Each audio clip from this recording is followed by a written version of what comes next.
Okay, let's start our today's lesson. Okay, so what I want to discuss today, right, is so we are going to start on atomic structure. I will take 2 lessons to not only finish the lesson, but also do tutorial questions. At the end of the next lesson, I will give you guys homework for this, basically this topic as well. It's very important. Okay, so anyways, just a bit of pre-preface, let me just preface this topic a little bit. Okay, in atomic structure, right, it's kind of like a prerequisite topic. So eventually, right, I'm pretty sure you guys can understand everything in this topic very well.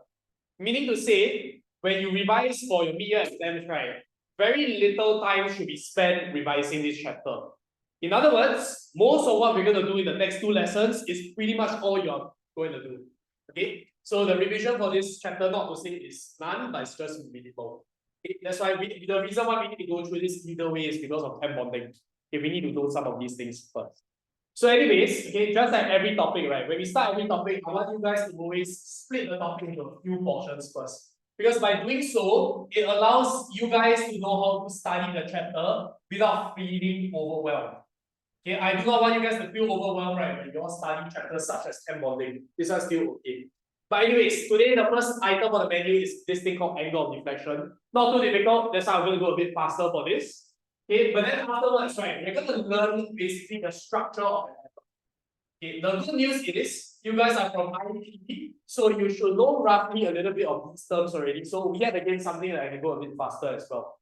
Last but not least, right, this is where the new things start to begin. We're going to understand physical trends. Essentially, the most content-heavy portion in this chapter. So if you were to spend any amount of time on this chapter, right, it will be the last portion of physical trends. Pretty much all we're going to do there is to navigate the periodic table. Now, I'm sure you guys have done it in secondary school, but there will be new concepts taught in this portion. Okay, now depending on how fast you guys are, right, we might not even need a full 2 lessons to cover atomic structure, which means we can catch up a little bit faster towards the rest. Okay, so let's see what we have today. Anyways, that's our agenda. Today we will try to cover at least the first 2 portions. Any questions so far? Okay, I'm pretty sure you also has basically started on this right now. But anyways, if you look at the first page on the notes, okay, we have some very basic properties. Let's just cover this very quickly. Okay, subatomic particles, protons, neutrons, electrons. I don't think I need to go over the properties. I'm pretty sure all of you guys know all the properties already. Just need to be very careful with the word relative. Now, clearly, right, the word relative implies that they are all compared to one another. Now, let me just highlight one thing for relative charges. Okay, in JC, right, it is not sufficient if you tell me plus and minus. You must tell me the magnitude. Okay, so we are very concerned with the magnitude here because the plus and minus is self-explanatory. Okay, you guys all know that. Okay, on the other hand, we also have this thing called relative masses. Now, take a look, right? These are not the actual masses of the particles. The one just represents protons and neutrons at the same mass. On the other hand, I'm sure all of you guys also know that your electrons have the lightest mass out of the 3, about 2,000 times lighter than a proton and an electron. Neutron, sorry. Okay, and in other words, guys, electrons, right, are not considered massless. It is not correct to use the word massless. On the other hand, it is better if you use the word negligible mass compared to the proton and the neutron. Everything here is relative. Everything needs to be compared. Okay, just take note of that. Okay, that's why later on, I will come back to this when you all write explanations, you must be very careful when to use the word relative and when not to use the word relative. Okay, if that's with no questions, you can just turn over to the next page. Okay, some of these properties we'll discuss in a bit. Okay, on the next page, again, it's about how we navigate, not navigate, okay, but basically how elements look like. I don't have to explain this because this is only for very introductory topics. Okay, so I'm sure you all know, okay, every element is expressed in this manner. Okay, and I'm sure you know the bottom number is called the what number? Okay, the number of protons, the top number is the number of, what's it called? It's the protons and neutrons, right? Which is called neutrons. Okay, that was very simple. Okay, but just a word of caution, right? Which I'm sure you guys have noticed as well. In the data booklet, right, they actually express it in a very odd fashion, like this. Now, no worries. Okay, there's no need for you guys to use this notation at all. But for some reason, our data booklet has this. Just be careful which one's the proton and the neutron. That's pretty much what I'm going to discuss here. On the next page, again, I'm sure y'all can see isotopes. For the first few lecture tests, high chance they will test the definition of this. So just make sure you know what you're getting yourself into, okay? At least memorize a little bit. Okay, but I'm pretty sure everyone knows what an isotope is. Same number of protons, different number of neutrons. Okay, let me just discuss a few things that is actually a bit related to your whole concept. Okay, I'm not sure how much in detail your school went through this, but I want to introduce an idea. So if you look at okay, let's look at chlorine. Now guys, chlorine is 35, that's one of the isotopes. We also have 37 chlorine, right? Now between these two isotopes, okay guys, in the periodic table, right, what is the mass number or the neutron number of chlorine? You all know? Okay, the 35.5. Now in some O-level like periodic tables, right, it's not 35. But why is it that over here, the relative atomic mass has decimal place? Could that possibly mean there are odd number, there's fractional neutrons? No, right? That's not possible. Okay, so why is it that there is a decimal in this case? Any idea? Okay, basically it is the average of everything, right? Now, can you remember what's the percentage abundance, the proportion of these two isotopes? Okay, it's good if you remember this because at least you can expect it. But can I ask you, right? To calculate this value, can I just take both of them, add together, and divide by 2? Can I do that? No. Okay, in what scenario can I do that? If both of them are in what scenario can I just add them and divide by 2? If the percentages are equal. Yes, exactly. But that's not the reality. In reality, right, we actually have a higher chance of finding 35 chlorine on this planet compared to 37 chlorine. And because the weightage is different, we need to account for that in our calculations. Okay, so as you can see, it is not the average of 36. It's not right smack in the middle of 35 and 37. It is actually 35.5, which is closer to 35. Why is it closer to 35? Because there's a higher percentage of 35. Okay, so in other words, guys, I'm not going to talk about the calculations because I'm sure you all know. Okay, does anyone need me to go through the calculations here? No? Okay, but anyways, this is called weighted average. Now, I'm not sure whether your school uses this word because only certain schools tend to teach this word. I know EJC is one of them. Okay, do not ever use the word average anymore in the definition, especially. Because average simply means you add both of them and divide by 2. Okay, but here you're accounting for the proportions of each isotope. To make sure you guys really understand the idea of weighted average, let me give another example, guys. From the notes, you can also see there is 12 carbon and 14 carbon, right?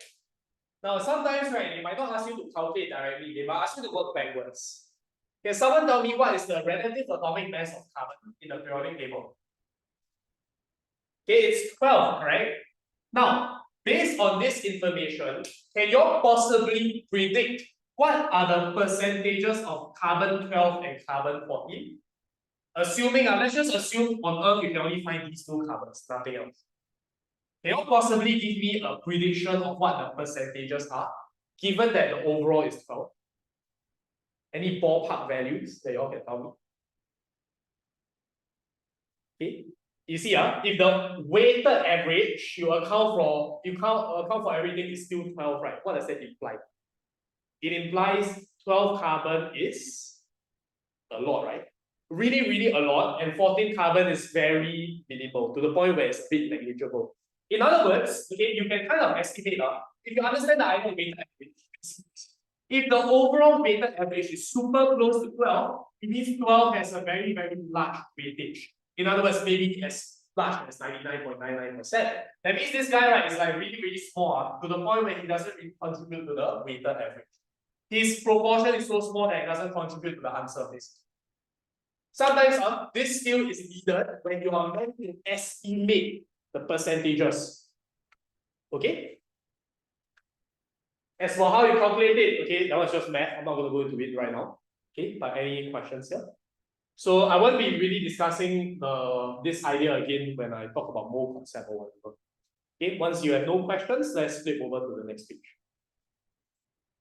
Okay, next page, I can skip these 2 pages because it's cations and anions. We really don't have to go through this. You want to fill in the table, you got to fill in yourself because I really think it's quite a waste of time. Okay, but before you flip over to the next page, right? Okay, can you all see there's a lot of space on page, was at page 6, right? Okay, before you go to the next page, let's try to build towards this next concept. So now that everything I've mentioned is up here, now we're going to discuss angle of deflection. So before we spoil ourselves with the answer, right, let's try to somehow attain the relationship ourselves. I think there's a lot more impression. Okay, so guys, there's a lot of space, right? Okay, let's just draw some things that I'll draw on the board also.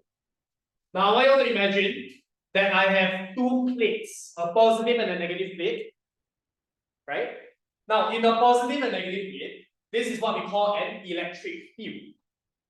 Okay, an electric field means what? Okay, there's a lot of attractions and all that, right? Now, imagine, right, I shoot a neutron, but horizontally through this electric field. What do you think will happen? Okay, how will the neutron travel towards within this electric field? How will it travel? Okay, neutron. Neutron will go towards nowhere, right? Okay, it will just pass horizontally straight through because it is neutral. That's very obvious. Okay, some simple questions. If I were to pass a proton, where will it go towards? Negative plate, electron, positive plate. Simple. Okay, but that's not enough. Okay, over here in angle of deflection, we have to discuss some of the factors, some of the properties of these subatomic particles.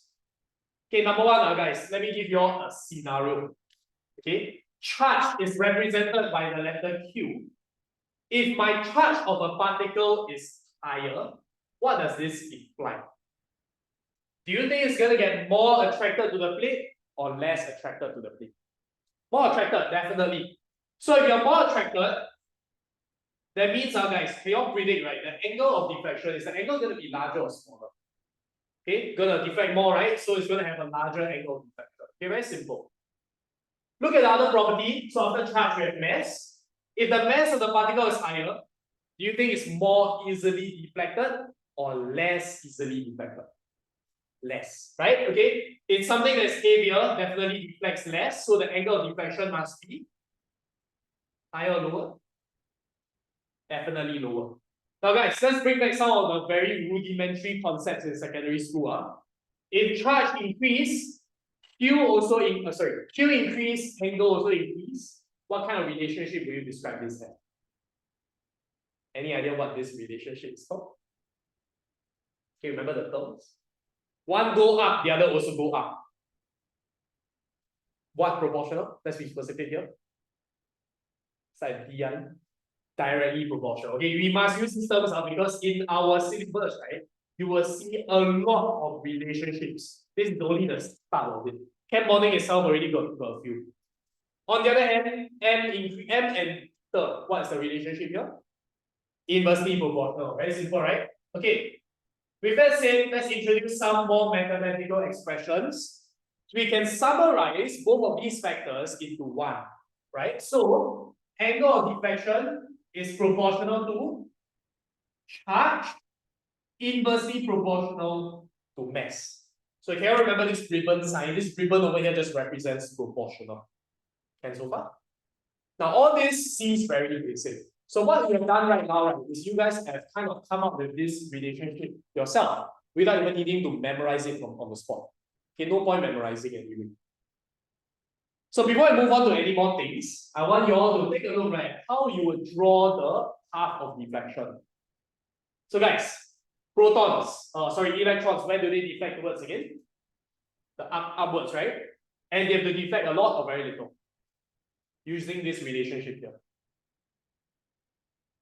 Okay, they have to deflect a lot because electrons are super light, right? Something that's very light will deflect a lot. So let's sketch our pathway and label this as an electron. You'll be asked to sketch a lot of diagrams, especially in this chapter.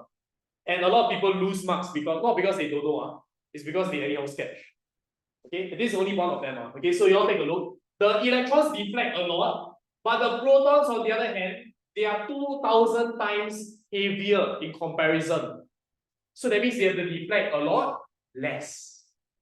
Now guys, They will never take a protractor and measure the angle. No, you also don't need to do that. But you guys have to make sure, right, that your diagram is very obvious. There shouldn't be any doubt. So I think recently I saw one of their tutorials, right? Okay, they go and draw very. I know maybe you can tell the difference, but it's very minimal. Okay, well, see, this is not acceptable. You can argue all you want, but if it's not obvious to the examiner, he will just say, well, he doesn't care.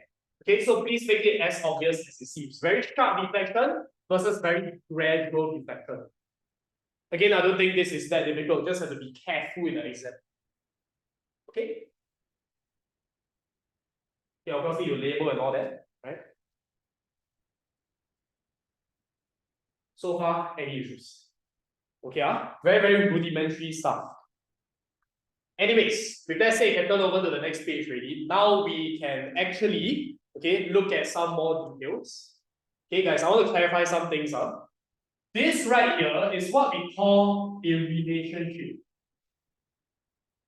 Okay, this is not an equation. Now, what this means is, guys, can I substitute numbers inside this guy here? No, please never ever do that. If you do that, they will just mark you wrong. Okay, there's no way we can perform calculations with a ribbon sign. If you want to perform calculations, that must be a what sign?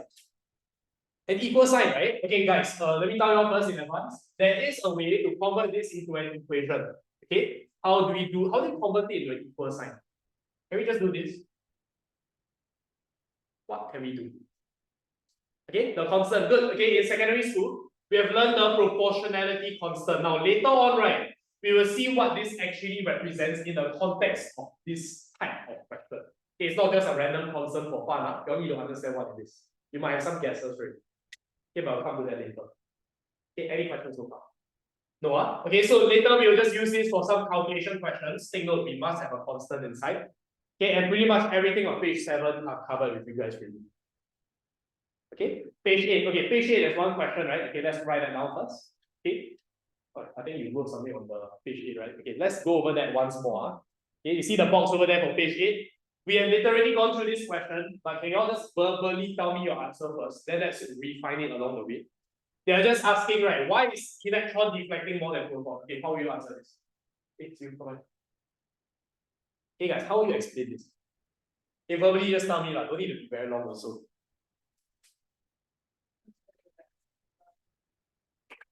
Okay, electrons are? Okay, the number actually doesn't matter, just tell me it's lighter. Okay, so if the electrons have a smaller mass, so okay, you can also mention all this, or you can just go straight to telling me the angle of deflection is larger. Okay, that itself will either get you partial or honestly 0 credit. Okay, why? Because guys, look at this relationship here. This is the most important thing for this first segment. Now, notice there are 2 factors affecting angle of deflection. You need to acknowledge both factors. So in this case, guys, how do we now write our answer? Proton and electron, the charge is the same, right? Okay. Now, don't look at the sign. I know some people look at the sign and tell me it's different, but again, I'm focused on the magnitude, right? So let's keep our answer short and concise. Both protons and electrons have the same relative charge. Now, guys, do not write charge without the word relative, because clearly their charges are different in terms of the overall, because the sign is different also, right? Just use the word relative, it's safe. Okay, same relative charge, then you tell me, but electrons have a smaller mass than protons.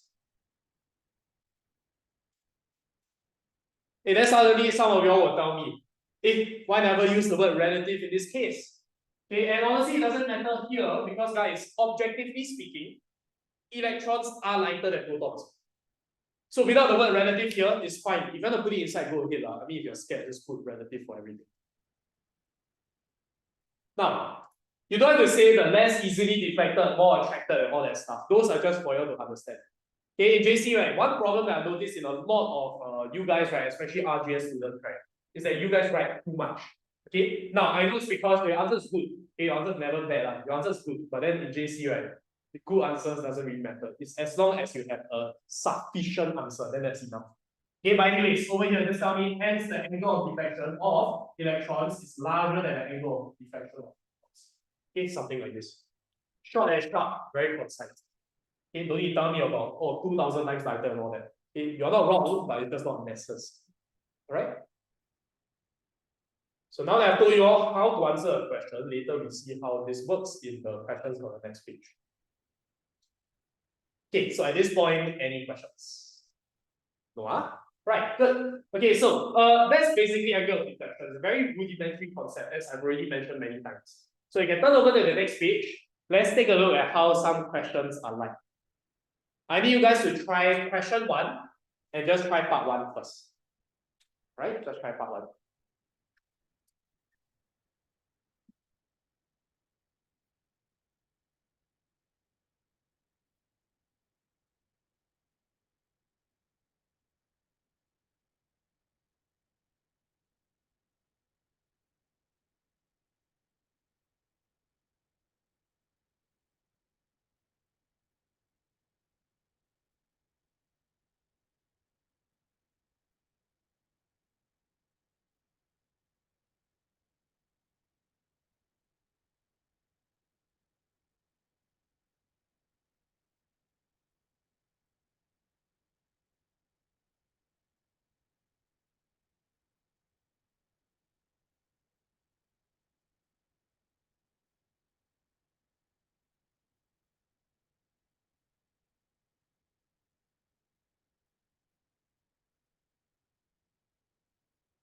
Okay, so I see some of you guys got your answers. What's the answer for part 1? What do you all choose? Plate A, positive or negative? Okay, now they never ask you to explain, right? But for the sake of revision, why is it negative? Someone tell me? Okay, you say H plus. Okay, so technically it is correct also. Okay, but anyways, guys, okay, the main reason why this question is a bit special is because of the word nuclei. Okay, nuclei, nucleus, same thing. What do they mean? Okay, now let me just give you a scenario, right? Okay, if they never say anything, you have assumed it's one. If they just tell you one H, you have assumed it is a atom, right? Now, guys, if you were to pass an atom through the plate, what will happen? Okay, nothing, right? Okay, there is no angle of deflection in this case because atoms are neutral. Same number of protons, same number of electrons. Here, there's no neutrons. The charges balance each other out. So, can someone tell me what's the overall charge of hydrogen nucleus? Positive 1. Remember, we need the magnitude. Okay, plus 1. Okay, 1 proton, no neutrons, no electrons. So in this case, he has a plus 1 charge. How about nucleus for helium? What do we have? What's the overall charge of helium? 4? No, it's not 4. Okay, because let's list down all the subatomic particles first. Hydrogen, the proton is 1, helium, the proton is 2. Okay, so how many protons do we have? 2, right? 2 protons, how many neutrons? How many electrons? No electrons. Remember, this is a nucleus. A nucleus doesn't have electrons like an atom. So we exclude the electrons in this case. So you can see what's the overall charge of the helium nucleus. Plus 2. Okay. So now that we know what the charges are, then we can justify that if it reflects towards plate A has to be negative. Okay, so just perhaps write down something like this. Doesn't have to be written explanation. Okay, at least have something to fall back onto, right, when you revise this chapter. Okay, for all you know, right, maybe like 1 week later, you look back at this, right, then you forget why it's negative. Okay, so this is the habit that I tend to cultivate in everyone. Okay, you cannot just write the answer because it's not an exam. This is lesson, right? Okay, you need to have some sort of explanation and so on.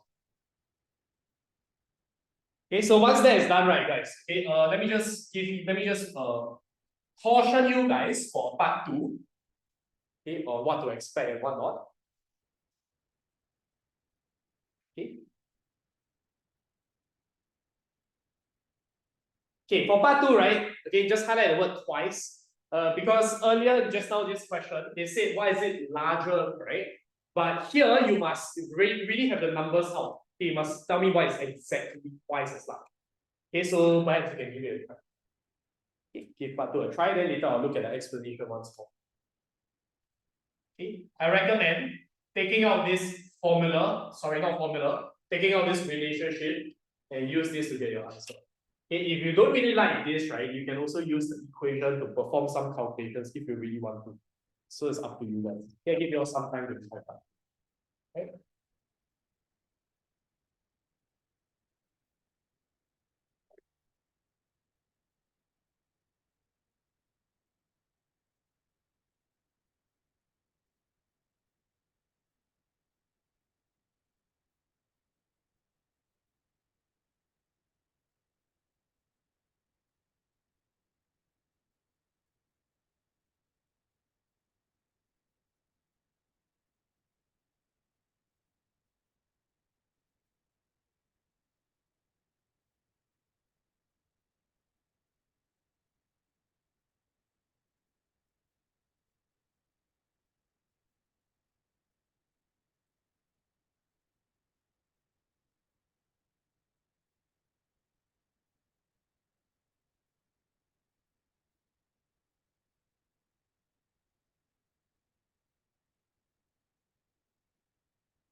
Explanation questions are very, very strict, right? So must make sure you acknowledge everything you have to. Right?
Okay, once you're done, you can let me look at your answer also. Let me see what you guys have written.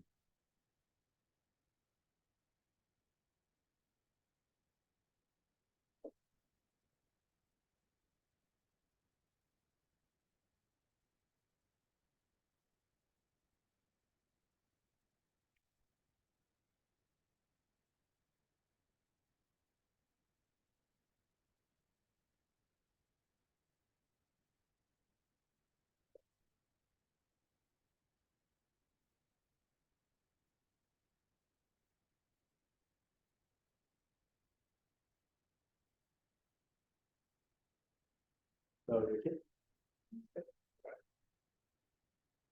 Right, okay, I'm just gonna take a look at this thing here. All right, so guys, when you come out with your answer, right, I recommend before you even write anything, it's good to play around with this formula first. Okay, so in this case, right, how do we use this, okay, in terms of answering the question? Now, I hope you all remember, right? Okay, so just now as I mentioned, this equation here is very useful for calculations, that's correct. Then what is this used for? Okay, this is very useful for comparison. Okay, basically in qualitative questions like this, okay, you can use this formula instead. Okay, so they are asking, like, why does hydrogen reflect twice as much as helium? So I'm going to be talking about hydrogen's perspective. Hydrogen's charge compared to helium's charge. How do we compare in this case? Hydrogen's charge is, what's the relationship? It's half of helium's charge. Can you see that? Okay, it's directly half. Why do we need numbers like that? It's because it says 2 times. Okay, so you can put the times half over here. Okay, so that's one way I like to play around with the relationship. Okay, by placing all these comparative numbers inside. I don't actually sub in 1 or sub in 2 inside, but it's a comparison. On the other hand, now guys, mass. The mass of hydrogen versus mass of helium. How do you compare that? Mass of hydrogen is 2 times. It should be 1/4. Yeah, okay. It should be 1/4 because of the mass number, right? So it's 1/4 that of helium. And guys, take a look, right? Half divided by 1/4 gives 2 times. So you can technically perform arithmetic operations here, but you just can't sub it inside directly. It's all just comparative. So in other words, once this is out, okay, then let's see how we can write our answer. Okay, so first of all, acknowledge both factors. The hydrogen nucleus has twice or half, I read, half the relative charge of a helium nucleus. Okay, but let's keep our answer a bit shorter because I think you guys sometimes can write a little bit too long. So it has half the charge, but but 4 times smaller than mass. Okay, and its mass is 4 times smaller than helium nucleus. So I basically combine both in one sentence. And I hope you all notice also, right? We can't be a little bit lazy here. We have to specify it is a nucleus. And because if you don't specify, they will assume that it is an atom. And we don't want that to happen. Okay, so here is all about the nucleus. Half the charge, 4 times the smaller mass. And then you can finally conclude with your answer. Thus, angle of deflection of hydrogen nucleus is twice of the angle of deflection of helium nucleus. As simple as it can get. Okay? Very, very short and concise. Okay, let's try not to write too much for a very short question like this. In exam, how many marks will this be? Probably 1 mark only. Yeah, okay, for this much. So because it's 1 mark, right, you don't want to waste too much time, so let's not write too much out of whatever that we are allocated. Okay? And with that said, I think you guys can try part 3. I think you all can try part 3 also. Shouldn't be an issue. Okay?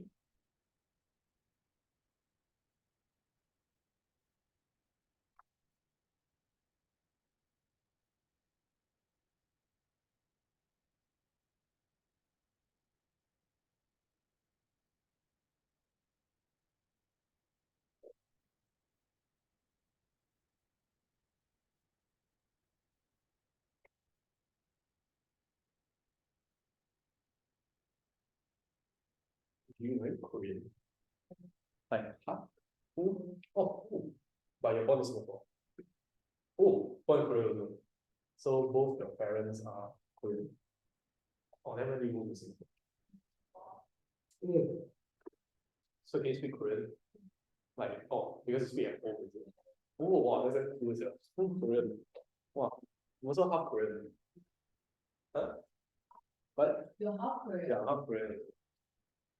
Actually, Yeah, because my my father's from Korea too. Yeah. Yeah. FBNG. No, I'm not Korean. I'm not Korean. I'm looking. So because every time I say that, right, wow, then everyone gets shocked and then like, oh my god, yeah, actually. Yeah, that's what a lot of people say. That's why I just start messing with people. Actually,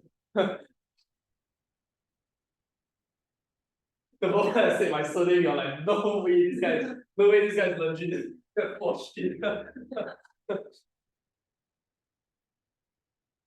right, just pass it off as like in a team, right? That's the most common one, right? Yeah, that sounds weird. Yeah, but like team culture, that sounds weird. That doesn't.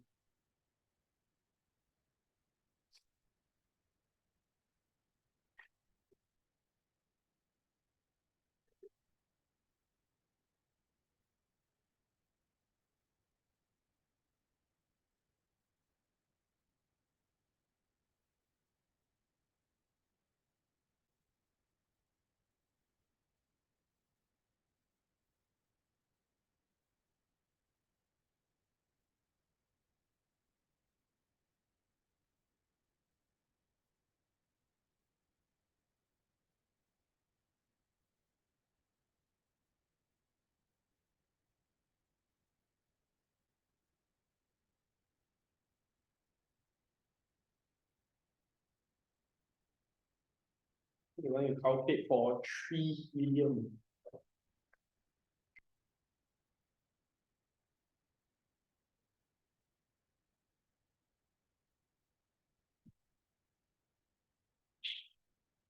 Right, so I hope you all realize that this is an isotope, so it still has 2 protons, right? And that information alone is important for this. Right?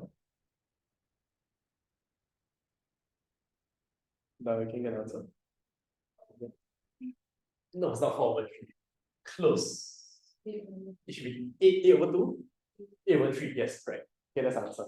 Okay, how do we do this? Okay, so it's basically calculations. You need to employ the use of K. So let's explain what K is in this context. Now, to find the angle of deflection, we have no idea what K is at the moment, but we can find Q over M. Can someone tell me what's the Q over M of helium? This particular helium? What's the charge? Okay, charge is 2 because protons only, right? 2 over 2 because the mass is 3. Now we somehow need to find the value of K, so let's leave this here first. Okay, if you realize, right, we need to borrow the options in the question. They've given me hydrogen nucleus also. So hydrogen nucleus, can someone tell me what's the charge over mass ratio for hydrogen?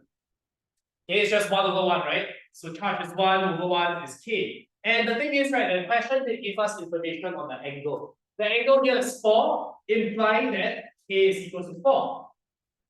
Once that's said and done, we can just substitute the value of 4 here. So 4 times 2 over 3, we must express it as 2.67 meters. Okay, you cannot express your answer in a fraction. Okay, everything must be in decimal places here. Okay, and I know in secondary school they tell you decimal place must, angle must be like 1 degree and all that nonsense, right? Okay, thank God that over here, chemistry, 3SF for most things. Don't need to think so much. Okay, there are some exceptions. Any exceptions, I will tell you guys. Okay, but from now on, just assume everything else is 3SF for calculations. Okay. Now, just to go into a bit more context, right? Why am I able to use the value of K for the another species? Now, because you all were taught that K is a constant, sure, then you all just sum it inside, right? But what is the value of K actually representing in this particular context? Okay, so I hope you all understand, right? Okay, K is the same because we are passing the particles through the same electric field, correct? So K is the same as, it is the same electric field. So to be very specific over here, right, K represents the electric field strength. Now, there are some keywords in questions that will give this away. Here they never say, but I want you guys to keep a lookout for these phrases. Under the same conditions. So under the same conditions, helium was passed through the same electric field, something like that. So guys, the word same condition, right, implies that yes, I am passing them through the same electric field, so I can recycle the value of K. Now, can I go to another question and still use K equals to 4? Definitely not, right? Okay, K equals to 4 is only specific to this question and this question only. Everything else later, you need to find a K yourself. So the next 2 questions, right, different already. Okay, so contextualize all these things. They are not just there for fun. Okay. Now, with that said, all right, you all can basically try part 2 and the next 2 questions on the next page. Okay, it's everything that I've gone through so far, but we just sneak in a bit of practice. Okay, so give you a few minutes to just try the next 2 questions. Okay, once you're done with question 2, I'll just write the answer on the phone.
Sweetie dish.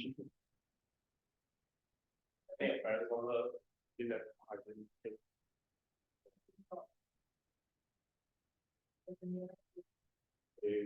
What did I just say? You know what she says. What she said. That's what I heard. Oh, let's see what parents say. She told me she decided.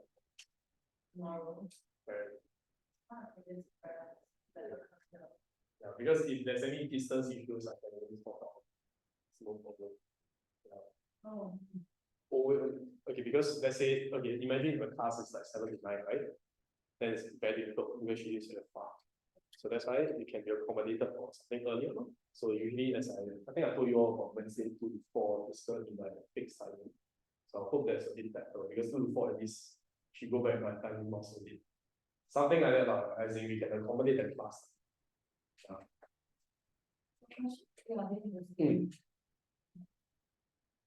Yes, you can assume for question 3, the two particles are the same electric field. If they never say, right, yes, you can assume.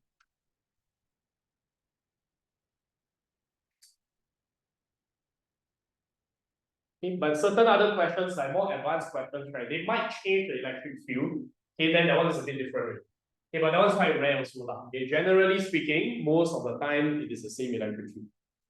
Yeah, I'll write the answer for question 2. Okay, just go and check.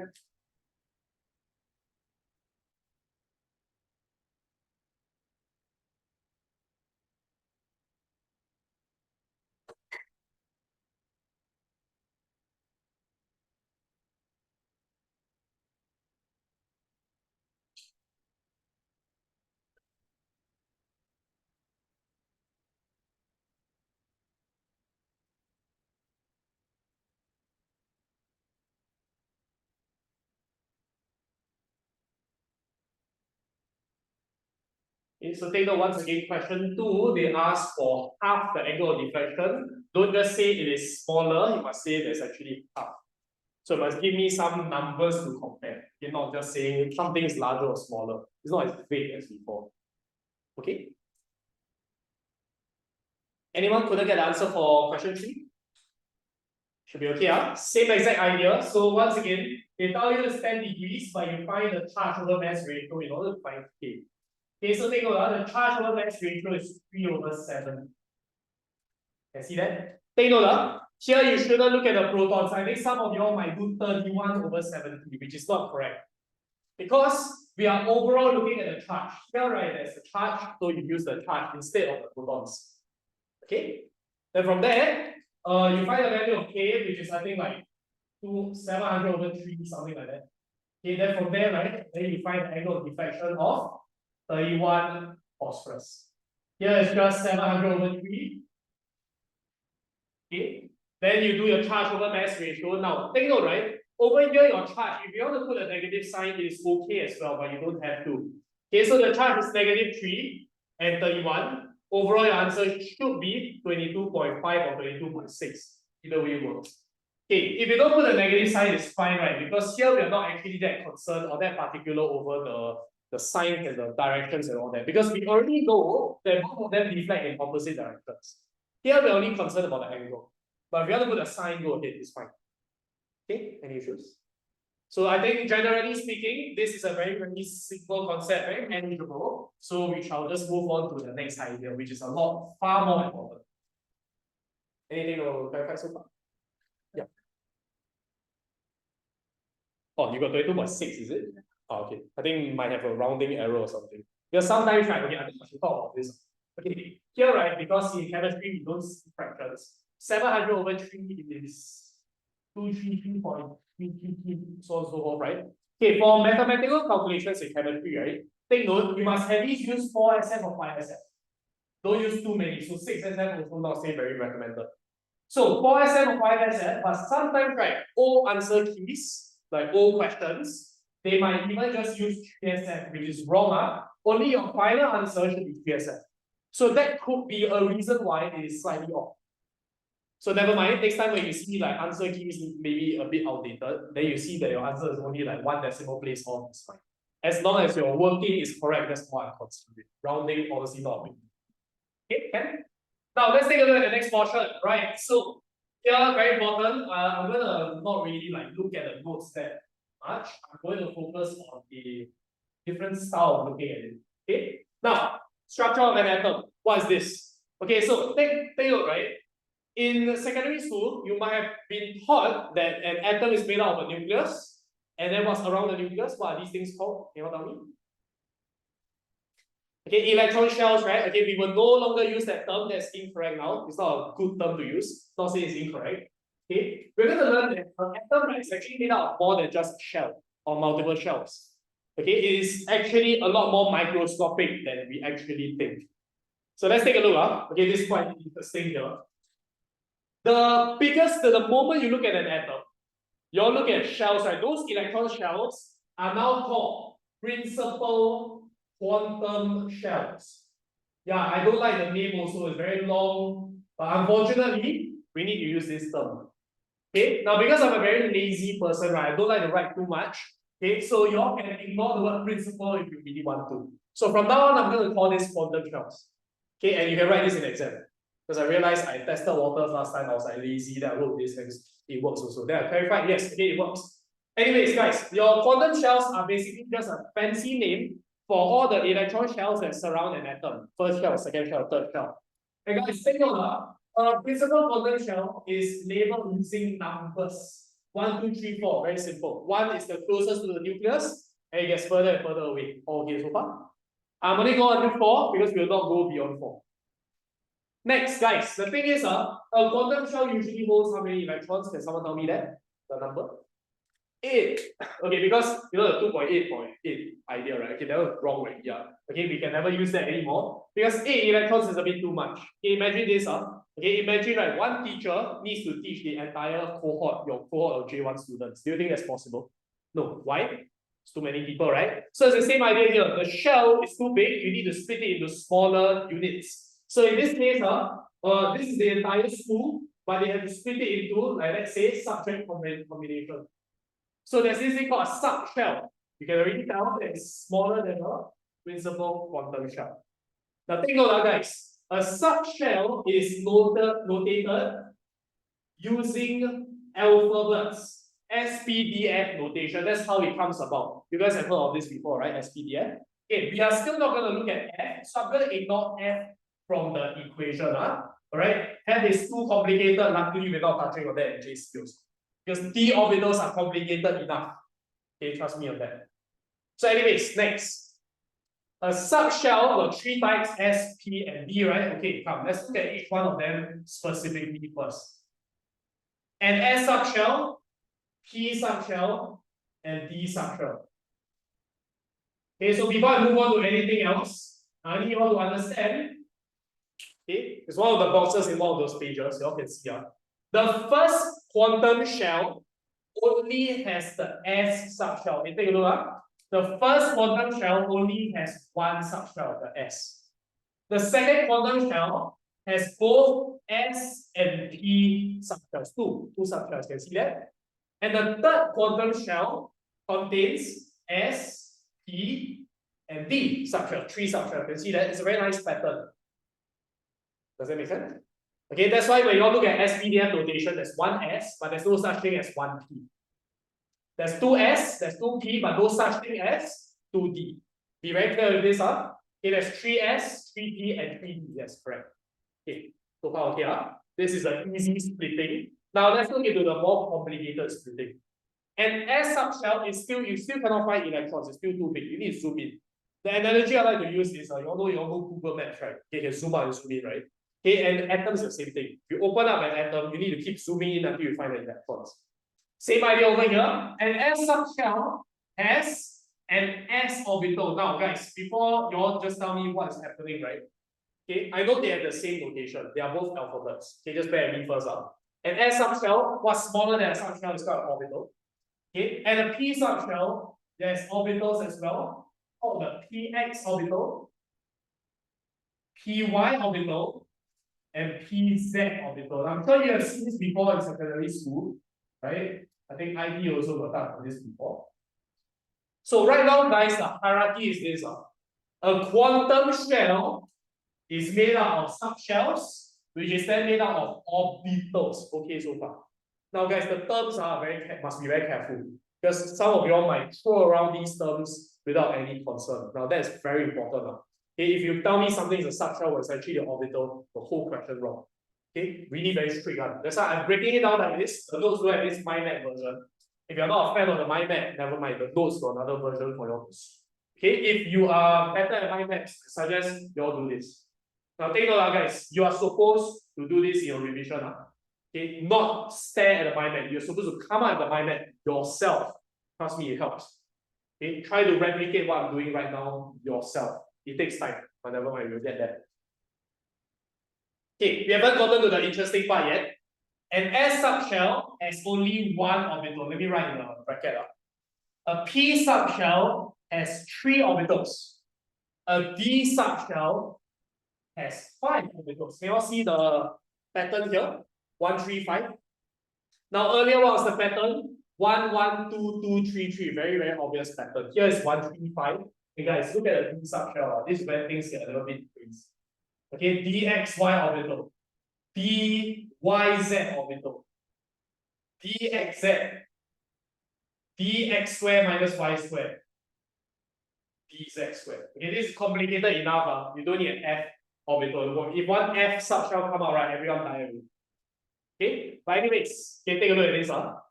5 orbitals. How to memorize the name? Never mind, later I'll tell you more about it. Now you'll just write down. Okay, must know everything. This one they will test. D subshell they will test. Okay, it's actually not that bad. Okay, later I'll tell you what's required.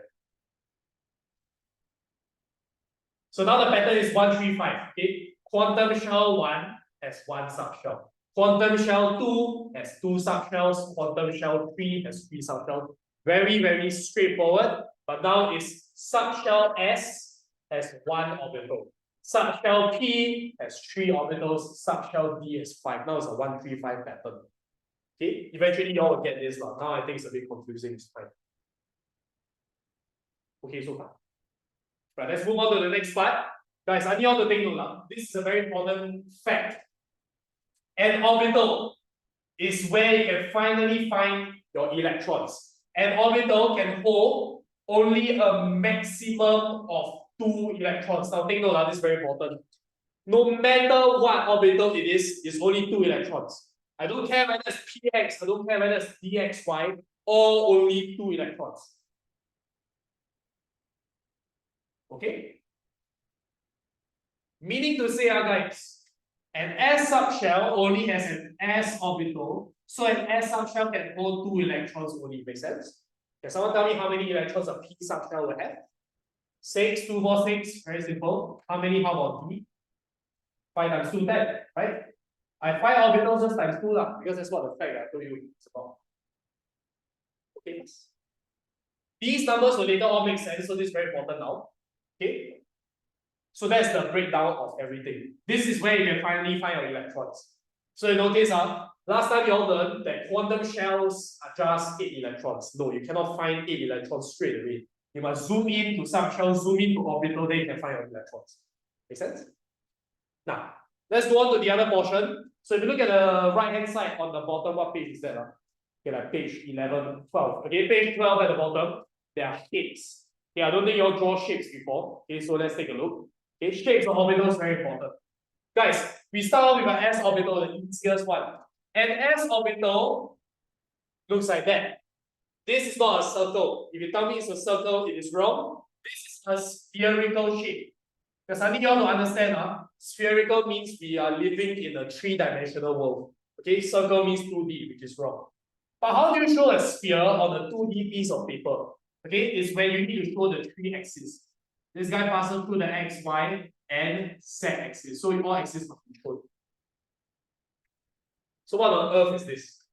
Okay, guys, I need you all to try to understand. These are not just funny shapes that they test for fun. This circular spherical shape is the region at which you can find an electron.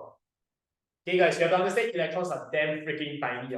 You can't literally physically actually see the electron. This region here has the highest probability to locate an electron. Meaning outside of this sphere, right, there's virtually zero chance to find an electron. That's how it actually works. Okay, it's not like scientists can take microscope and finally see an electron. No, it's always moving. So this is the best chance of finding one, basically. Make sense? Okay, let's look at the p orbital. What is a p orbital? It's not a sphere now, it is a freaking what do you call this? Infinity or number 8, right? Okay. We call this a dumbbell shape. This is a p orbital. So what is the difference between px, py, and pz? You guys want to make a guess what x, y, and z here represents? What does it represent here? Any idea? X, Y, Z just represents the axis at which the orbital lies in. So px literally means it lies on the x-axis. The y and z you just draw also, never mind. Okay. Py simply means it's lying on the y-axis. Pz is on the z-axis. Simple as that.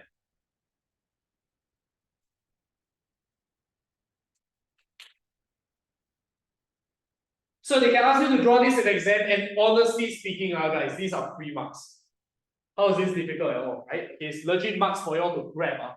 Okay, anything wrong will be just careless mistakes, and that's quite a pity, it's quite sad. Okay. Okay, so far? Right. Now I think this is no issue. The issue is the d orbitals. Can you all see, right, all these d orbitals? You all can even take a look at the notes, right? It's really crazy. Let me tell you guys how to study this part. Okay, so you don't have to rack your brains over something so detailed. Okay, so I want you all, right, to color code this. Can you all color code dxy, dyz, and dxz as one group? Okay, eventually there'll be another topic where you all need to know your d orbitals very well. So now let's get things right first. Okay, only the first three. The ones without the squares are basically. Okay, without the squares and with squares. Okay, the ones with squares, I'm going to color code it as something else. I'm going to use black, you use whatever. Okay, up to you. You have to memorize these 5 orbitals in these 2 groups. Okay, how do you memorize that? What's the difference? Look at the first 3, the red color ones. Okay, all stare at the diagrams for a bit. Okay, just stare at these diagrams and try to figure something out first. What do you notice, right? Right, okay, look at the diagrams drawn. I'm just going to draw one, I'm not going to draw all 5.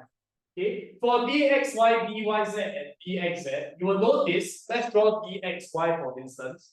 You will notice the shape is a clover plant. Can you see that? Looks like a clover leaf, right? Okay, so it's basically 2 dumbbells, but just draw in a clover shape. And you notice the axis for xy is literally xy. Can you see that? Okay, so xy, then you all look at yz. What's the axis? It's the exact same shape, but it's yz. So you change this to yz. How about xz? Literally just change it to xz. That's all you need to do here. Okay, so I was waiting for that question, guys. How come I can just change the axis? I thought x-axis is horizontal, y-axis is vertical, z-axis is diagonal, inwards like that. Okay, honestly, it doesn't matter. Because I hope you all realize in a 3D space, right? Okay, anything can be x, y, and z. It's just a matter of perspective. You turn here, turn there, right? You turn the dumbbell around. It can be in the y-axis. It's all perspective. It's all relative. Meaning to say, this should be x, this should be z. That means y must be pointing inwards, no? It's all relative. Does that make sense? It's just 3 dimensions, so it doesn't matter. You can change it to whatever you want. Okay, so far? Okay, next. Okay, so I want you to notice over here, all the orbitals are lying between the axes. You can write this down. This is a key feature of these 3 orbitals. Later we will see how this is in contrast with the other one. They are not exactly on the axis, right? They are between 2 axes. Between 2 axes. Okay, change the word to 2. Let's be more specific here. Okay, that's how you recognize this. They are between 2 axes. You compare and contrast this to the other 2 in black. Okay, take a look at how they look like. I'm going to draw x squared minus y squared. I hope you all notice, right? that the orbitals is still a clover shape, but it's now passing through the x and y axis. Can see that? This one isn't directly passing through. This one is directly passing through. You look at the z square orbital, the z square orbital is similar. Oops. Okay, take a look at the z square orbital. It has a straight line passing through the z-axis like that. You can draw it on the vertical plane. It honestly doesn't matter because all three axes, right? Okay, you can name anything x, y, and z. Okay. One thing you know, right, is this. You notice anything with the squares, right? The orbitals are literally cutting through the axis, right? So I need you all to write this down. For these two black color ones, the orbitals are passing or they are lying along the axis. Which axis? Very obvious. X squared minus y squared means they lie on x and y. Okay, z squared just means they pass through the z-axis. It's that simple. But I need you all to take note, right? The dz squared, the one donut passing through the center. I really don't know why. You see this ring over there? Yeah, it's just like that. There's one donut. Okay. So apparently that donut region, right, you can also find electrons, apparently. Okay. You need to draw this in exam, they can ask. Okay, you need to draw. And the way to study this is very simple. Okay. The ones without the squares is between the axes. The ones with the squares, you pass it through the axis directly. Two groups, then from there, the rest is all very simple. Any questions so far? No one? Good. Okay, so that's your mind map. If you can come up with whatever that I have on the board yourself, that means you're your understanding of this topic is very good. Takes time. Okay. Okay, so this is the method to study, not just read the notes, that one no use. Okay, you must come up with something like this. Okay, so any issues so far? Okay, if there are no issues, okay, let's proceed over to page 14. And then we're just going to use this, right? And then try to understand all your electronic configurations. I'm sure you have seen it before, we just recap. Okay, so you all notice on page 14, what is the order in which we fill up electrons? Okay, can you all see, right? It's all diagonal. Okay, they start off with one S. Then afterwards is 2. After 1s is okay, 2s, followed by okay, just keep following the arrows, everything over there is in the notes. Now, generally speaking, right, okay, this is the truncated version. Basically, you don't need the whole thing. Wow, anything beyond 4, right, is really not that important. The furthest we are pretty much going to go, right, is 4p. So perhaps you can make a note to yourself. We're never really going to use 4d or 4f. That was a bit too hardcore already. Okay, the most I've seen is 4p in our syllabus. Okay, now based on the notes, right, they say this is the direction in which you go in. Okay, it's kind of okay, this one honestly don't need to memorize. Eventually, y'all will get the hang of it. Okay, this is the order, I guess. Okay. Yeah, okay, let's just follow this order. Keep going diagonally. So 1s, then 2s, then 2p, 3s. Yeah, I guess that's pretty much it. Okay, can? The only catch is this, 3p, then 4s, then go back to 3d. Later we will settle that once more. Okay?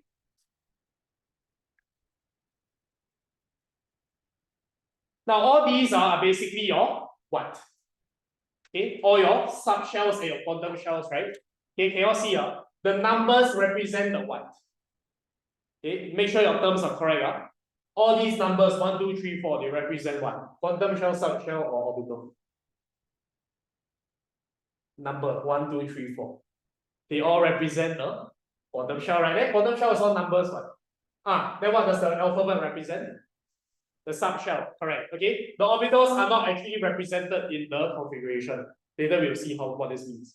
Okay, the next rule, honestly, I don't have to go through this now. Later I'll talk about it. Okay, so what Hans rule, up-bounds principle, I don't care who these people are. They're all dead to me already. Okay, so this one's just skip. Okay, let's turn over to the next page. Okay, there's another guy called Paul's exclusion. I don't know who Paul is. Okay, don't care. Let's just move on. Later I'll talk about it. Talk about him again. Okay, you'll see the bottom of page 15. You see that box over there? Okay, just go and try to write the electronic configuration. Okay, because you all done this before, I'm sure you all know how this works. Okay, but I'll explain for the sake of the recording for those O-level students also. Okay, but never mind, you all try first. Right? 19 potassium. Okay, can I write this? Follow the order over here and write down the correct number of electrons.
Any issues here? Okay, let's look at the answer. How do you write 90 electrons? Again, you cannot use 2.8 point whatever. Yeah, okay, you can't use that. You have to start with 1s. So 1s what? 1s2. Why 2? Because our S subshell can hold 2 electrons. Next, after 1s, you follow the arrow is 2s, and this is also 2s2 lah, because S subshell is 2 electrons. Make sense? How about 2p? See, the next guy is 2p, right? So what is it? Okay, 6. 6 is the maximum here. You don't need to hold 6, but here 6, right? Okay. Next. Keep following the arrow is 3s. Again, S is 2 only. And what's next? 3p. Okay, 6. Okay, so we have total of 18 electrons to track. Okay, then what's next? Okay, 4s. 1. Okay, very obvious. Okay, let's try the next example. Okay, so that's how you slowly fill up. Next, I need you all to try iron.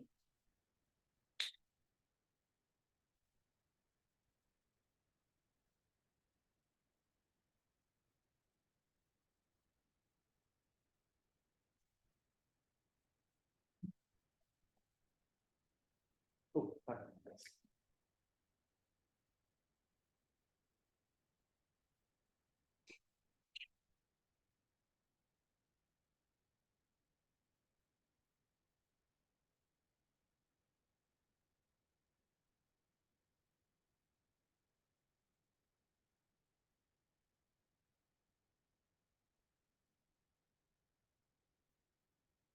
Okay, so since you guys want to do it, okay, let me just explain for the sake of the recording, for those who need it. Okay, so anyways, 26 electrons. You do the first 18.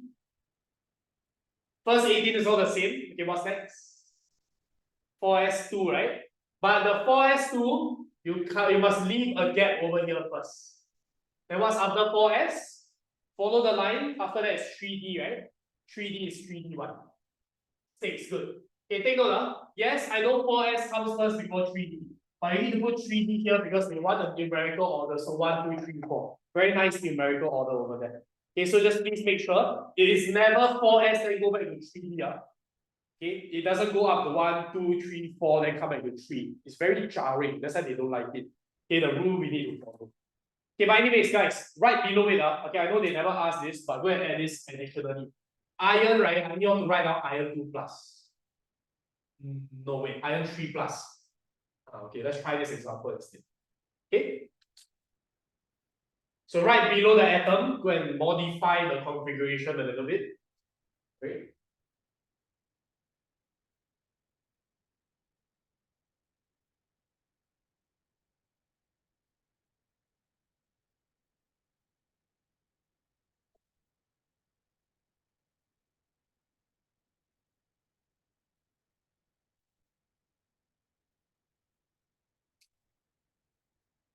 I think this one shouldn't be an issue. Very similar. Okay, guys, I need you all to take note, right? You see this? When you remove 3 electrons, right? Do you all notice that the first 18 electrons remain unaffected? So basically, from 1s2 all the way to 3p6 is unaffected, right?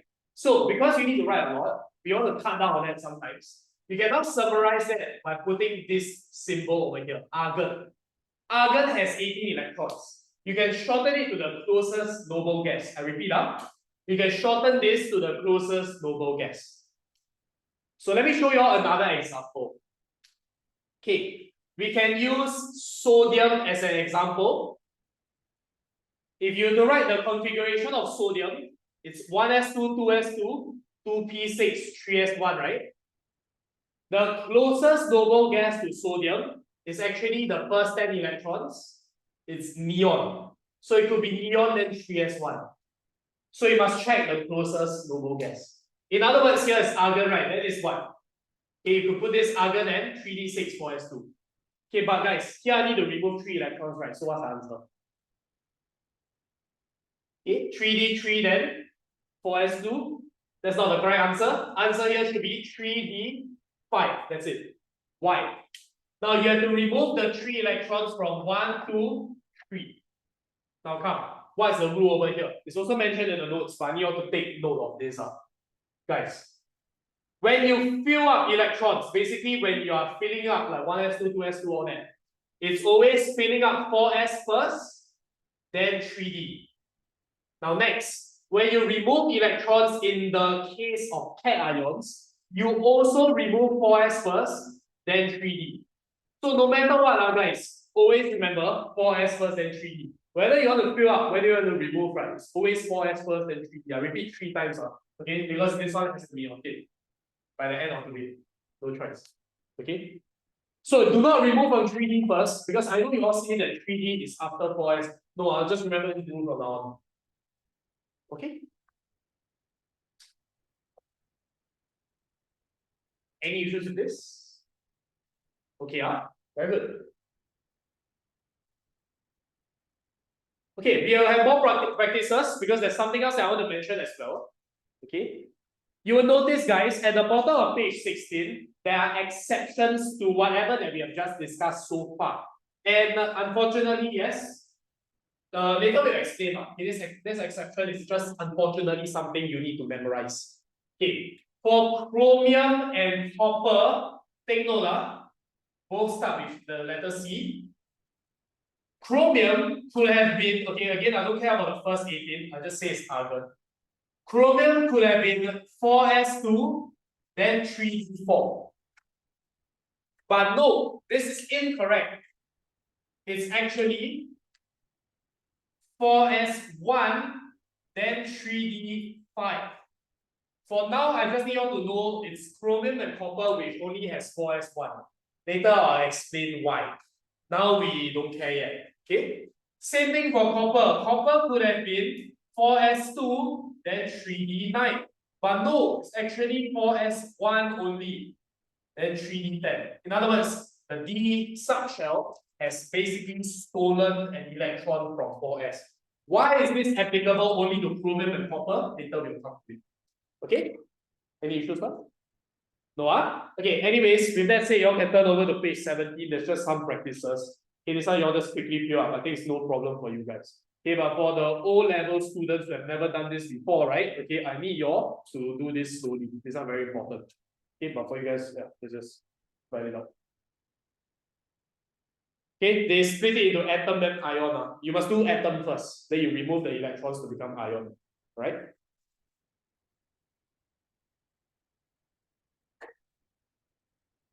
Okay, let's move all this.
Okay,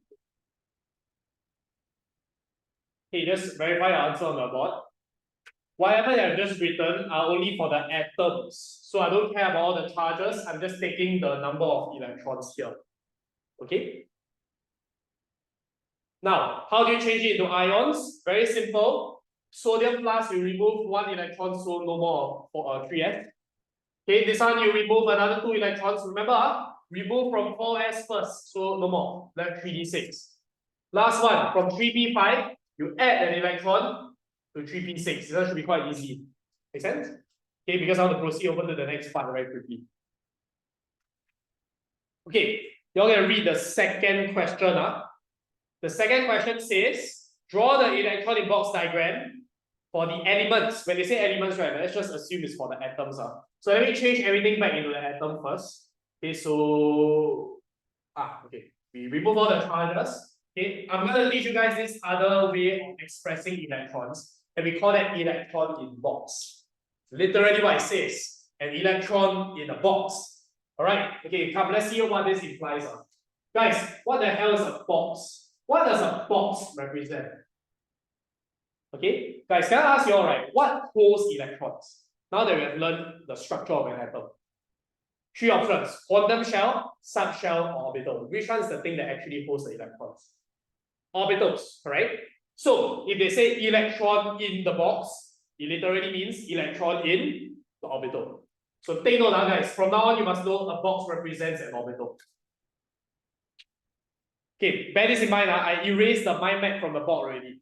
So you should try to remember how many orbitals have this and that. Okay, so take a look. For 1s2, how many boxes do I draw? 1 box. Okay, good. 1 box, I call this 1s. How many boxes for 2s? 1 also. Okay, don't be tricked. The 2 represents what again? Quantum shell, which has nothing to do with the number of orbitals. So 1 box, label this as 2s. How many boxes for 2p? 3 boxes, good. Okay, so the px, py, and pz orbital, right? So 2p. And then finally 3s, how many boxes? 1 only. Now, in this case, you all can draw the electrons in a box. What's the notation? Okay, guys, don't draw dot and cross. No. Okay, so over here, take a look. 1s2, the electrons need to look like that. 1 up, the other must be down. Okay, this one's a physics concept already, so don't need to know why. Okay, it is just like that.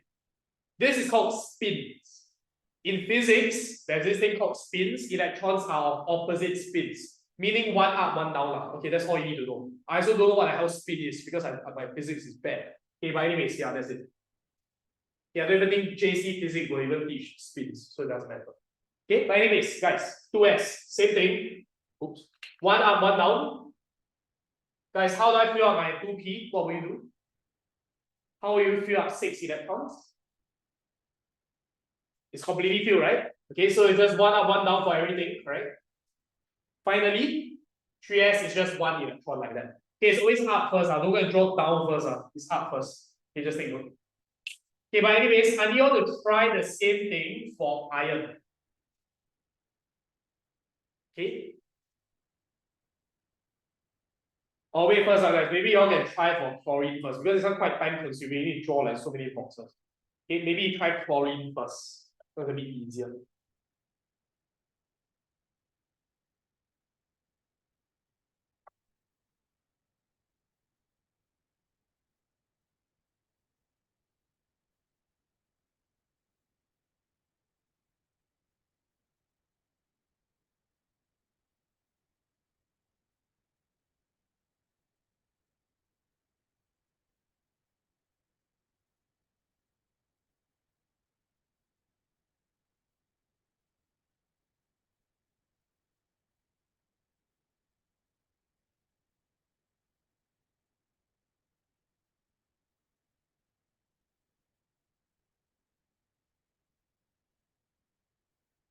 So small. You cannot see anything. The box at the bottom is for you to draw all the diagram on. I realize that not just you, a lot of my students, right? The box there so big, then they don't write the box. They're like, why? Just write the box. Brings so much space over there, it's going to drop.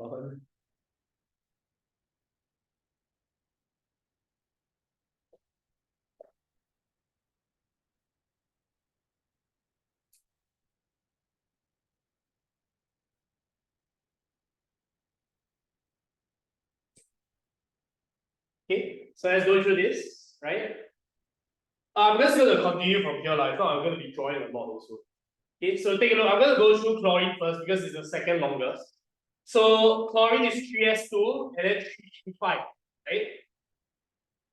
So 3 boxes again, 3p5 will be like this, correct? Okay, however, let's move on to iron. Iron is 3p6. Let's just fill this up first. Okay, 3d. How many boxes do we draw here? 5 boxes. As mentioned earlier, a d subshell has 5 orbitals. Okay, how do we fill up the 6 electrons?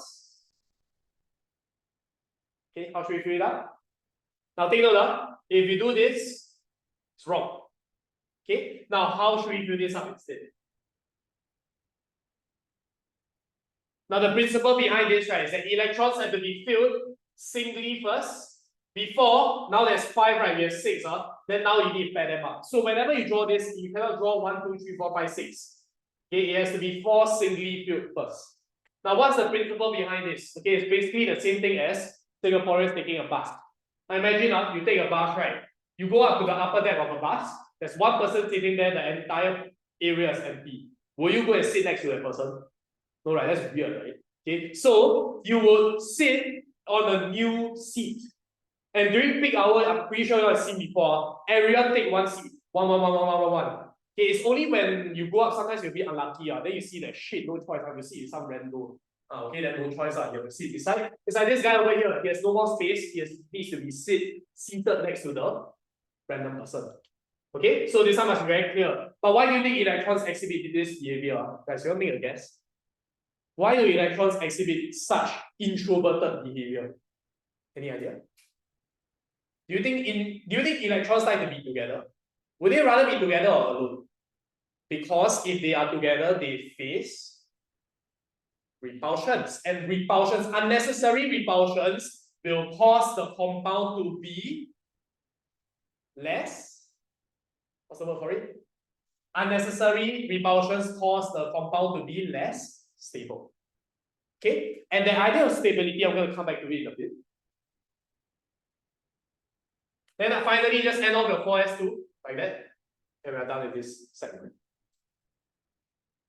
Okay, you have to understand how electrons try to be alone first. Only in some situations where they have no choice, right? Then they have to pair up. But if they don't pair up, they will not pair up. Okay? Right, anyways, before I move on to the last question, right? Then we can take a short break. I want to explain why chromium and copper are such special snowflakes. Okay, come, let's take a look. Again, I'm not interested in the first 18 electrons, so just focus on your 3d and your 4s. Okay, so let's take a look here. Now, let's draw the electron in box diagram to explain this.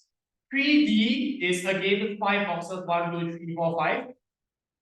3d4 means 1, 2, 3, 4, agree, or single. Right. Now, why is this wrong? It would have rather stolen the electron to become 5 electrons. Okay, 5 is just nice 1, 2, 3, 4, 5, right? Okay. Why is this preferred? Why does he choose to steal an electron such that it becomes 5? It's because, guys, I need you all to take note. This is known as a half-filled subshell. Do not tell me half-filled quantum shell. Don't tell me half-filled orbital. Orbital is a box. Now we're talking about the whole thing here. 5 orbitals gives you 1 subshell. Make sure your term isn't wrong. What is the benefit of a half-filled subshell? Okay, you all just need to know. It's not much that you don't even know the full explanation because that was beyond the syllabus. Okay, but a half-filled subshell, it makes the compound more stable. Like it makes it extra stable than it already is. So meaning to say, it will just chase for that extra stability. It will rather sacrifice an electron in order to get a little bit more stable. Okay, I hope you all need to understand also, right? In the grand scheme of things, in the grand scheme of chemistry, we want our compounds to be as stable as possible. Okay, it's like nature, it's not our choice. It's not humans say, it's the nature say. Okay, eventually we will look at a topic, right, on energy. We will have a whole ass topic on energy, and this idea will come back. Everything is linked. Okay, so it's better for me to tell you all now. Your school, right, will probably not tell you all the reason for this. Maybe the notes have, then they put that out of syllabus also.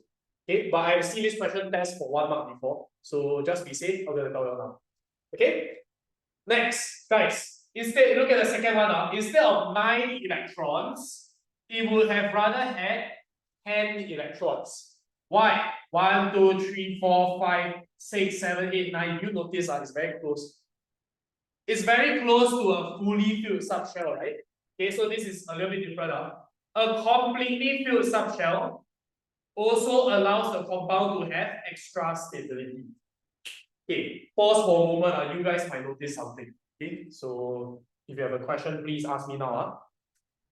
Okay. Now, this question, some of the other students have asked me this before. Hey, I thought electrons don't like to be paired. So why does pairing it give it extra stability, right? I repeat, you all notice it could have been 3d9. 3d9 means there's one unpaired electron. Now, based on whatever I told you all just now, can you all tell me which one is more stable? 3d9 or 3d10? I repeat, 3d9 or 3d10? Which one would you think is more stable? 3d? Actually, it's 3d9 based on what I told you all just now, right? What did I mention? Electrons hate to be with each other. So what does this mean? If electrons hate to be with each other, doesn't this make it more stable than this? Right, okay, so this one, right, okay, that's why the thing about science is that sometimes there are things that we can't just explain with absolute certainty. Okay, the idea is that we must always account for the fact that there are exceptions. In this case, I don't want to go into it because it's beyond H3. Okay, it's completely filled, and apparently that one, right, just makes the compound more stable. Okay, so I say again now, making the whole thing completely filled actually makes it more stable. That's what scientists observe. And we're just gonna accept that. Okay. One possible reason, if you really want to inquire, one possible reason is that you want to completely fill it to achieve very stable configuration in that sense. Okay, but never mind. So not that important. Okay, way I remember this last time, right, is that 5 and 10 are very nice numbers. That's why they rather achieve that. 4 and 9 are just not nice numbers. Okay, so that's the idea. I really need you guys to remember this exception. Why? Because if they ask you, if they test for configuration, do you think they will test something like potassium? Do you think they will test something like oxygen? No, they will test an exception to force you guys to get your answer wrong. Okay, so please make sure, at least study this portion. Okay, any issues? If there are no issues, just turn back to the question page that we saw just now. There's one question on chromium and copper. Just write down the configuration and we are done for right now.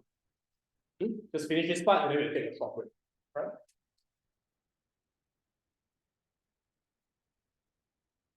Okay, they want what? Chromium 3 plus and copper 2 plus, if I'm not wrong.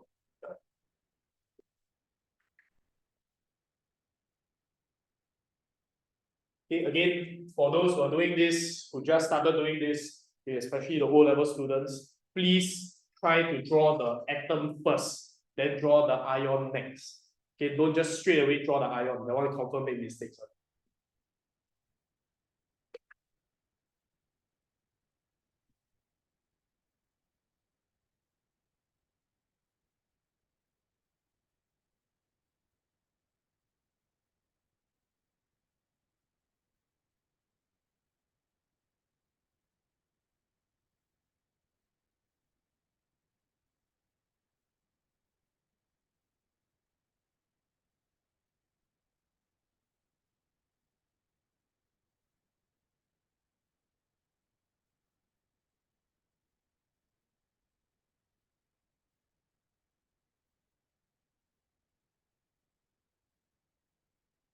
Okay, so let's try to answer here. I'm a bit lazy to write down all the first 18. So if you want to write the argon version, go ahead. Okay, so chromium 3 plus, take note, look at the correct version. Take away from 4s, then take away from 3d. So answer is 3d3. Same thing here, take away from 4s and take away one more from 3d. So it's 3d9. Any issues so far? Okay. Now, if there are no issues, let's take a short break. Later, we'll cover a little bit of periodic trends. Then next lesson is a lot more on periodic trends, basically. Okay, can? Yeah. Okay, let's take a break. No worries. I also was eating my dinner before this is fine. Okay, so anyways, we are done with like the first two portions. Honestly speaking, very manageable. I'm pretty sure you guys feel the same way as well. Okay, at most is just the dot across, sorry, what's saying? At most is just a configuration, you need to be a little bit careful. Okay, but anyways, okay, let's go over a little bit of physical trends before I end off for today. Okay, so when we navigate a periodic table, there are only two ways to do so. Okay, let's cover this first. Let me lay down some rules. You can only navigate either down the group or across a period.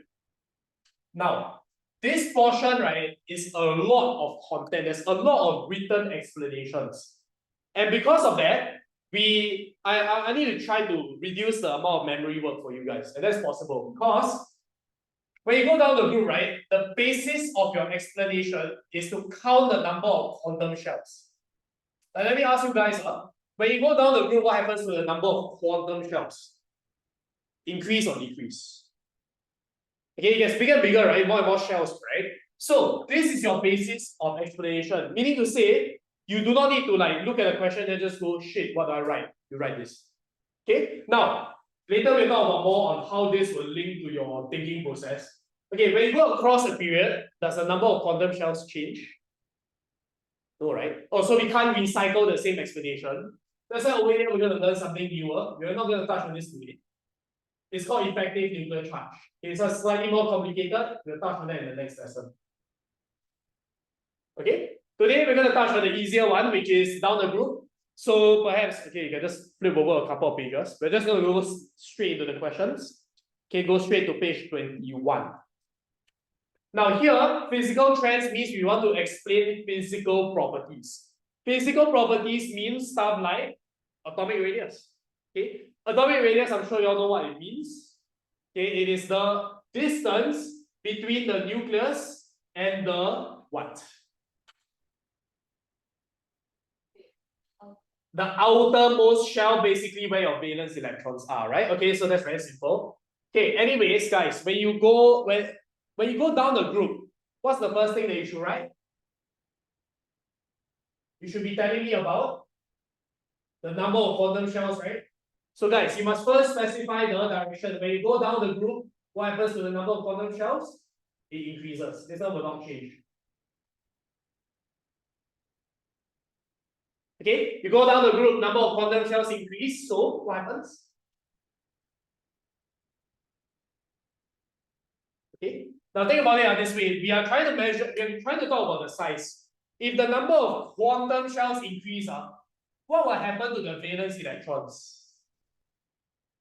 Further from the nucleus, right? Okay, so you must tell me about valence electrons because it is a relevant point. Valence electrons become further away from the nucleus. So what, guys?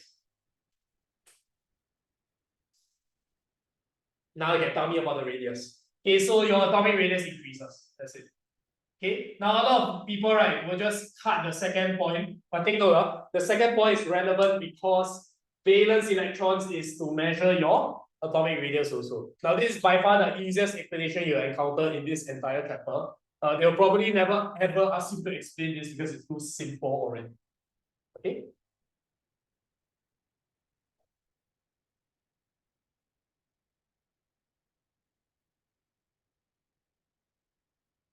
We'll just move on from here.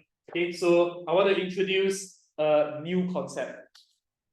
Okay, not a difficult concept, but it's definitely relatively new. So I need you all to take a look at this. The next trend, the next physical property we're going to touch on is this thing called ionization energy. Now, you all know what atomic radius is. Now, ionization energy, you don't need to read the definition, right? Later we'll talk about it. But it's the energy needed to remove an electron from an atom. Now, guys, why do you need energy to remove electrons? Why not just, why doesn't it just like come out? If you need energy to remove an electron, it means the electron is getting held back by something, right? It's getting held back by what? Nucleus. The nucleus has some sort of attractive power, agree? So let's take a look, guys. The ionization energy is the energy needed to remove an electron. Now, I'm not interested in the definition because that one everyone can read it yourself, okay? But you all take a look, right? I'm going to talk about first ionization energy, IE for short. What does first IE mean? Okay, so take a look. Just gonna write this down first. It means the removal of the first electron. Guys, what's important here is I need you all to come up with an equation. Okay, I'm gonna have a random atom here, and I'm gonna remove an electron from the atom. What am I gonna get? Okay, you remove an electron, so the atom here is called. Okay, it's not an atom, it's a cation, my bad. Okay, X plus, and you need to balance it out with electrons. You can't minus electrons, so you need to put it on the other side. Okay, now take note, guys. The gaseous state symbol is very important. Okay, if you don't write the gaseous state symbol, unfortunately, you don't get any marks. Okay, why? Because it's just part of the definition now. Okay, you must remove from a gaseous atom, not from a solid atom, not from a liquid atom. It doesn't work. Okay, this is the equation they will definitely ask you to write. Now, this is very easy. Everyone knows how to write this. Okay, but anyways, okay, from the definition, this is an atom. This is called a singly charged cation. Okay, why do we need this term? It's because later, let's see. At the bottom of this page, there's this thing called second ionization energy. Right, let's see what this means. Can someone possibly tell me what second I means? Okay, do you remove 2 electrons or do you remove the second electron? Second, just look at the pattern here. How many electrons am I removing here? Just 1. Okay, just be very clear on this. Second IE means removal of the second electron from what? You remove the second electron from which species, guys? Think about it. Which species? From the cation X plus. Can see that it is 1 by 1. Do not get the wrong idea. You're not removing 2 electrons at once. No such thing. It's always 1 by 1. So can someone just go and, can you guys go and write down the equation for me? Okay, go and try the equation.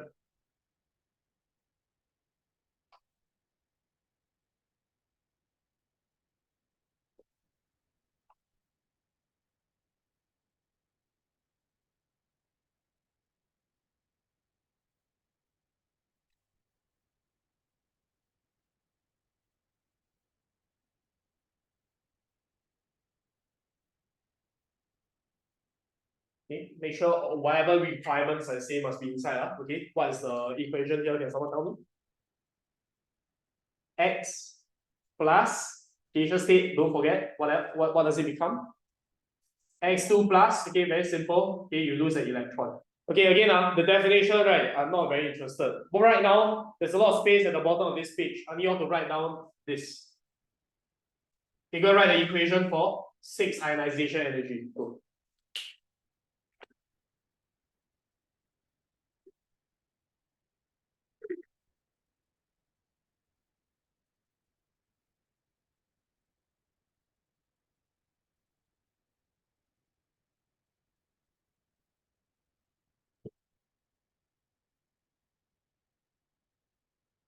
Okay, now this doesn't seem difficult. It's not a difficult task because I've asked you guys to write both first and second. 6 ionization energy is X. 5 plus. Okay, good.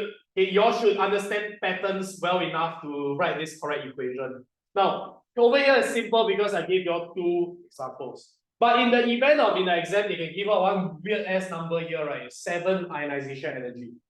Okay, they say 6 IE, a lot of people think, oh, I'm talking about 6 plus. Please note that's not the case.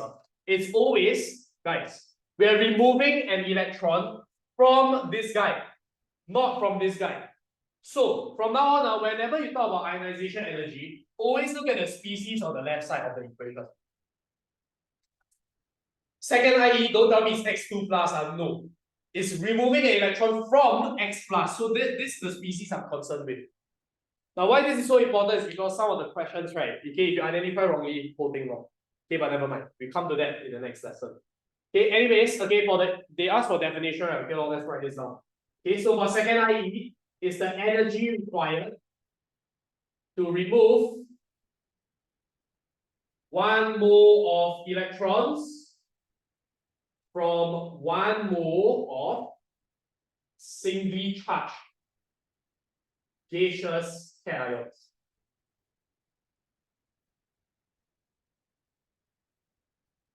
Okay, that is referring to this guy, 1 mole of singly charged gaseous cations to form 1 mole, everything is 1 mole, just specify, of doubly charged gaseous cations.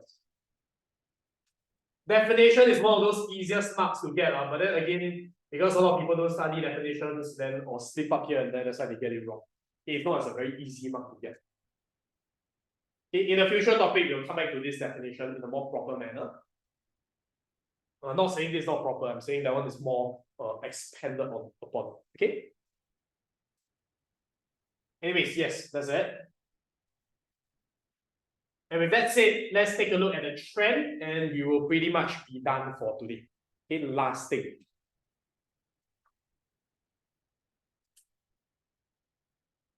Okay, I will need you guys to turn over to page 23. Let's try to answer this question. Now we look back at the trend. Okay, they want first ionization energy as a trend down the group. Now guys, what's the first thing to write down in our explanation? Same as before. When you go down the group, what happens? The quantum shells must increase, right? Okay, the number of quantum shells increase. So what? What's the next relevant point? Look at my second point that I wrote just now. I wrote about valence electrons. Is that still relevant in this case? It actually is. Guys, when you remove electrons, are you going to remove the inner electron or the outer electron first, logically speaking? The outer electron first, right? First is the first thing you see, right? Okay, but anyways, since valence electrons is still a relevant concept, let's repeat the second point. Valence electrons, they come further away from the nucleus. Okay, but obviously now this is where things start to take a turn. I cannot just end off my answer with the word atomic radius. So how should I explain the next point? What's the next relevant concept? Good. Guys, you need energy in the first place to overcome the forces of attractions. Between what? Nucleus and valence electrons. Good. Okay, so you don't need to write electrostatic forces of attractions now, because that will waste a bit of time. If you want to write, it's fine. Okay, but to save a bit of time, can you just tell me attractions? It's okay. Okay, but unless in the off scenario, the off case where your teacher say you must write PFA, then no choice, I can't control that also. Then I want you all listen to your teacher. Okay, attractions between nucleus and valence electrons. Don't be lazy, I must specify. Okay, between nucleus and valence electrons increases, and as a result, guys, what's the last point here? If there's the attractions become stronger, weaker, because you're getting further away from the nucleus. My bad. Yeah, highlight keywords. Quantum shell, further away, attractions, okay. If the attractions become weaker, the energy needed is less also. Okay, so energy required to remove an electron also decreases. Okay, highlight all the keywords, because guys, from now on you see a lot of written explanation. If you don't believe me, you can see the next few pages. All these written explanations, eventually you all look back, right? Your eyes will go crazy because it's all just a wall of text. Okay, so start highlighting keywords because that's the only thing you should pay attention to when you revise. Okay, every time you see attractions, you all need to follow it up with energy. Okay, it's like quite a pair of words. Okay, so we will look through more of this in the next lesson. In fact, we will look at across the period next lesson. This is way more important. Okay, and there'll be some miscellaneous stuff as well. Mostly it's about ionization energy. But with that said, that's the end of today's lesson. Okay, any questions you all have for me? No, okay, so how do you find this topic? Pretty okay, right? Okay, so good. Okay, this topic should be quite easy to manage.